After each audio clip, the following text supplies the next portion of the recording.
Cristiano Ronaldo YouTube channel খুলে তো রেকর্ডের পর রেকর্ড করেছে, বাট প্রশ্ন হলো তার এই চ্যানেল খুলে অ্যাকচুয়ালি সে করতে চাইটা কি, অ্যান্ড কত টাকা সে আয় করবে এই চ্যানেল থেকে, প্লাস তার এই ডিসিশন কি ওভারঅল ফুটবলের জন্য খারাপ একটা ইম্প্যাক্ট আনতে পারে।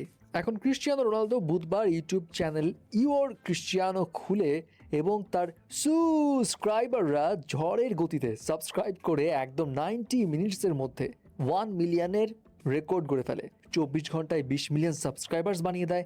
একদিনে silver, golden, diamond play button পেয়ে যায় সে, যার মধ্যে 6 ঘন্টার ভিতরেই গোল্ডেন প্লে বাটন তার ঘরে হুড়হুড় করে চলে আসে। আর রাইট নাও এই নতুন কন্টেন্ট ক্রিয়েটরের subscriber number 38.1 million, and I am sure video যখন আপনারা দেখছেন তখন আরও বাড়বে। অ্যান্ড যেই লেভেলে তার সাবস্ক্রাইবার নাম্বার বাড়ছে এটা দেখে মিস্টার বিস্টের হয়তো ঘাম ছুটে যাচ্ছে, কারণ 311 মিলিয়ন সাবস্ক্রাইবার্স ওয়ালা নাম্বার 1 ইউটিউবারের খেতাব হয়তো রোনালদো কয়েক সপ্তাহের মধ্যেই ছিনিয়ে নিবে। আর ওদিকে রোনালদোর সুপার ক্রেজি ফ্যান আইশো স্পিড তো কান্নাকাটি লাগিয়ে দিয়েছে, রীতিমতো ভিক্ষা করছে যেন তার চ্যানেল সাবস্ক্রাইব করে, বিকজ সে রোনালদোর কাছে হারতে রাজি না, যদিও অলরেডি হেরে গেছে।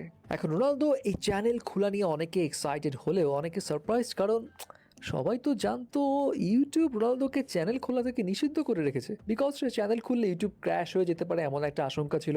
যদিও ইউটিউব ঠিকঠাক আছে, পরে আবার টিকটকের মতো ঘটনা যেন না ঘটে। এখানে বলে রাখি 2023 সালে কিন্তু টিকটকেও অ্যাকাউন্ট খুলেছিল ক্রিশ্চিয়ানো রোনালদো, যেটা ম্যাসিভ ফলোয়ার্স গেইন করেছিল খুব অল্প সময়, কিন্তু unexpectedly TikTok without any official statement Cristiano রোনালদোর চ্যানেলটা ব্যান করে দেয়। যদিও গুঞ্জন উঠেছিল যে টিকটক অ্যাকচুয়ালি ক্রিশ্চিয়ানো রোনালদোকে ওই মোটা অঙ্কের টাকা পে করতে পারবে না যেটা ক্রিশ্চিয়ানো আয় করবে টিকটক থেকে, সো এই কারণে তার চ্যানেলটা টেক ডাউন করে ফেলে। এখন প্রশ্ন হলো ইউটিউবে ক্রিশ্চিয়ানো রোনালদো কত টাকা আয় করতে পারে, সেটা অ্যাকচুয়ালি এক্স্যাক্টলি তো এভাবে বলা সম্ভব নয়, তবে একটা হিসাব দিই। রোনালদোর 24 ঘন্টার মধ্যে 12টার মতো ভিডিও ছিল, সো এই 12টা ভিডিওর যদি হিসাব করা হয় তাহলে তখন টোটাল ভিউজ কাউন্ট ছিল 12টা ভিডিও মিলিয়ে 50 মিলিয়ন ভিউজ, এবং ইউটিউব ক্রিয়েটরদেরকে 1000 ভিউজের জন্য বাইরের দেশে $2 থেকে $12 পর্যন্ত দিয়ে থাকে। সো এই হিসেব যদি করা হয় তাহলে ক্রিশ্চিয়ানো রোনালদো ওই 50 মিলিয়ন ভিউজের জন্য প্রায় ইনকাম করবে $1 লাখ থেকে $6 লাখ, মানে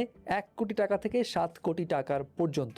হ্যাঁ, এখানে আবার 45% ইউটিউব কেটে নেয়, 55% রাখে, বাট যাই হোক না কেন বস, এটা তো শুধুমাত্র ওই 12টা ভিডিওরই একটা ক্যালকুলেশন দিলাম। ভিডিওস তো আরো ভিউজ কাউন্ট করবে, এটা তো শুধুমাত্র ইউটিউবের অ্যাড রেভিনিউ, স্পন্সরশিপে তো আরো টাকা আসবে। এখানে সির্ফ একটা কথা বলে রাখি, মিস্টার বিস্ট এই লোকটা কিন্তু ওভারঅল 400 মিলিয়ন ভিউজ ইউটিউবে নিয়ে আসে, এবং সে পার মান্থ ওই অ্যাড রেভিনিউ থেকে $5 মিলিয়ন ইনকাম করে। So Cristiano Ronaldo I am sure এই সংখ্যায় তো পৌঁছাবে ইউটিউব থেকে। এখন প্রশ্ন হচ্ছে ইউটিউবে আসার প্রয়োজন কেন হলো ক্রিশ্চিয়ানো রোনালদোর। দেখুন, ক্রিশ্চিয়ানো রোনালদোর যদি ফ্যাক্টস বলি তাহলে তার ক্যারিয়ার কিন্তু খুব একটা বেশি দিন নেই, 40 বছর অলরেডি হয়ে গেছে। সো ফুটবল থেকে এসে খুব অচিরেই বিদায় নিবে। এখন এরপরে হয়তো সে তার ক্যারিয়ারটা অন্যদিকে শিফট করবে, সেটারই প্রস্তুতি নিচ্ছে, এবং অনেকেই বলছে ইউটিউবে হয়তো সে তার ট্রাভেল ব্লগ অথবা পার্সোনাল কোনো এক্সপিরিয়েন্সেস শেয়ার করবে। কিন্তু এদিকে আবার অনেক এক্সপার্টিসরা মনে করছে ক্রিশ্চিয়ানো রোনালদোর এই ইউটিউব চ্যানেল খোলাটা ফুটবলের জন্য একটা ব্যাড ইম্প্যাক্ট আনতে পারে। কেন? কারণ ক্রিশ্চিয়ানো রোনালদোকে অনেক ইয়াং ফুটবলাররাই ফলো করে। সো এতে করে হবে কি, তার মতো করে